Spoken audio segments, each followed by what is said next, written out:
the next show we're going to be talking about is Grancrest Senki, or Record of Grancrest War. So this kind of goes with what you were kind of saying before, and I feel like this is a pure fantasy anime. There's no coming from another world. There's no like this is it.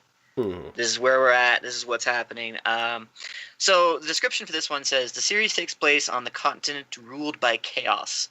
The chaos breeds disaster, but the lords of the continent have the power of Crest, Holy Seal, that can calm the chaos and protect the people. However, and there's always a however, before anyone realizes it, the rulers cast aside their creed of purifying the chaos and instead start to fight each other for each other's crests and gain dominion over one another.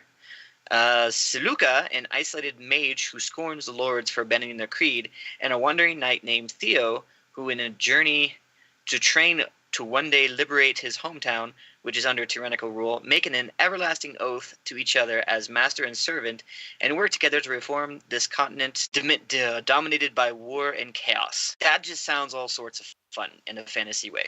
I kind of feel like the way they're talking about that, and it's only because I'm currently watching it, almost reminds me of like Zodiac Wars, where you have these people who are supposed to be really powerful, and they're supposed to be doing good, basically like a group of select few people who are really powerful and whatnot, is where I see that. But then like they're supposed to be doing good, but they're not. They're just kind of power hungry, and they want to see who's the best, and they want to gain ruling over everyone. So automatically I'm like, okay, this just sounds.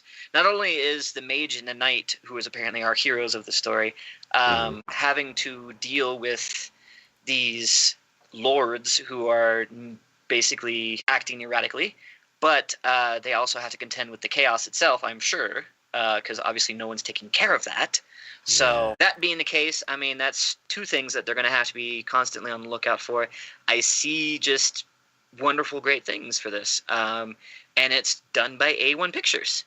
The looks of it is really nice. And the way they have the title of it, too, I didn't even realize when you said it until you said it, saying the Record of the Grancrest War. It almost reminds me of Record of Lotus Wars. Yeah. Very old fantasy anime. Yeah. But like when you said that, I was like, okay, to me, I'm like already, because I enjoyed, especially at that time, Record of Lotus Wars, because it was, just like you were saying, purely fantasy anime. It's just straight up, battles and everything going on, but it was just purebred fantasy. And I feel like this is going to be just along those same lines. So I'm definitely hyped for this. Definitely want to see what they can do with it, and hope that it is definitely going to be one of those series. I'm pretty sure that I'm going to want to be going the distance. That, not. You have something like this, especially when you have a world like that, it sounds like there's a lot of interesting things there. And I'm hoping that it's not going to be just like one of those 12 and done kind of things. If you're gonna build something like that, you want an epic. I want to see it. You're making it sound epic. I want to see epic, and I want to be like, by the time it ends, I want to be so invested that like when the heroes finally do what it is that they're supposed to do, however it happens or whatnot, I want to be like just in my seat going, yes, we did it. So I'm hoping that they take the time. I'm hoping this is going to be one of the fantasy ones that I've really been wanting to watch for a while. And we're just going to see how that goes. Again, it seems like it's a very serious fantasy. I don't think there's really a whole lot of just comedy in this. Not that I can tell, at least from the trailer.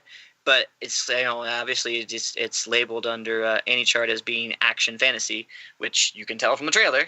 The action's there, and it is a fantasy setting, so hopefully that's what we get. Cool. I'm not sure. Looking at the picture, it's I don't really know. Like, I think the whole reason why, one of the reasons why the In Another World fantasy anime has kind of taken over where fantasy used to be is because just like how you said, like as soon as you see this one, it's like Record of Grancrest War, you're like, oh yeah, like Record of Lotus War.